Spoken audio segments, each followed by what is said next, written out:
Bismillahirrohmanirrohim. Assalamualaikum warahmatullahi wabarakatuh. Perkenalkan, nama saya Distira Veronica dengan NPM A1D021011 dari kelas 2B Pendidikan Biologi Universitas Bengkulu. Pada kesempatan kali ini, untuk memenuhi tugas dari mata kuliah Biologi Sel yang diampu oleh Bapak Ahmad Sadam Hussein, saya akan membuatkan video yang menjelaskan materi tentang komunikasi antar sel atau sinyal sel. Untuk penjelasan materi yang lebih lanjut, mari simak video berikut ini.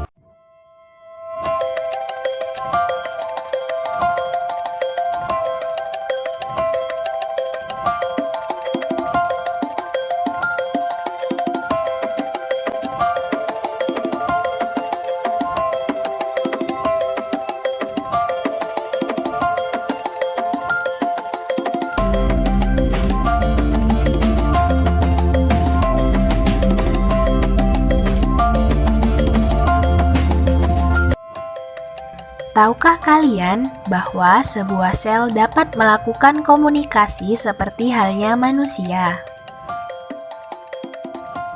Sel dapat saling berkirim sinyal, menerima sinyal, dan juga tidak lupa dapat merespons sinyal. Jadi, komunikasi sel adalah proses di mana sel mendeteksi dan menanggapi sinyal yang ada di lingkungannya.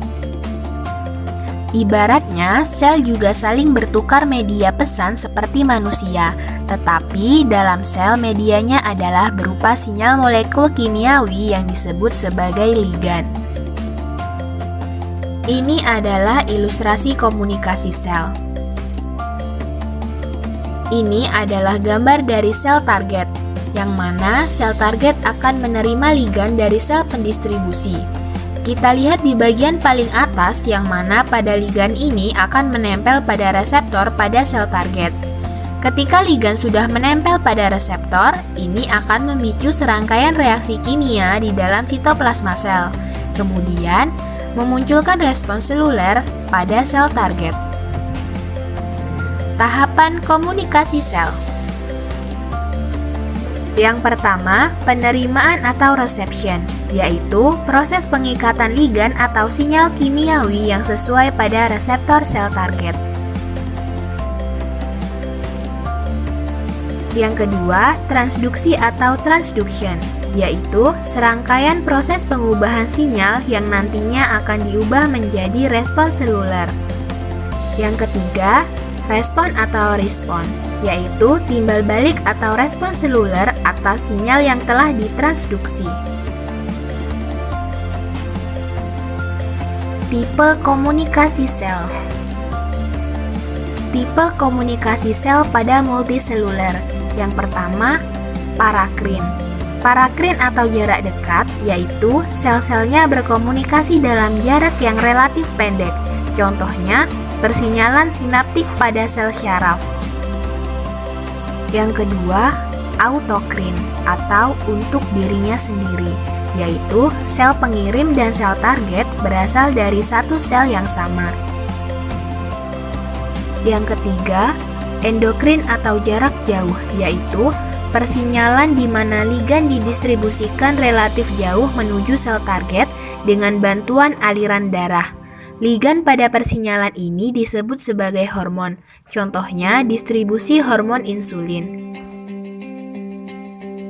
Yang keempat, kontak langsung, yaitu ligan didistribusi secara langsung ke sel target di dekatnya melalui aliran sitoplasma.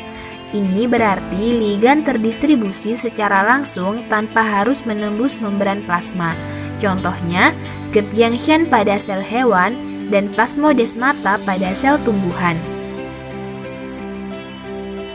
Di parakrin, intinya ligan atau senyawa kimia didistribusikan dalam jarak yang dekat.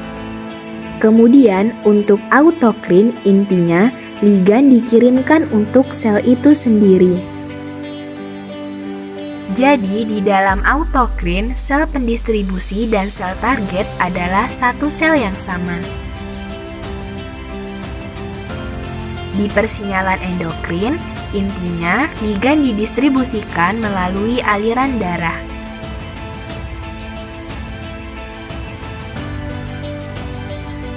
Nah, jika pada persinyalan langsung, untuk kasus hewan, persinyalan langsung akan didistribusikan ligannya melalui gap junction. Sedangkan untuk sel tumbuhan, ligan akan didistribusikan melalui plasmodesmata.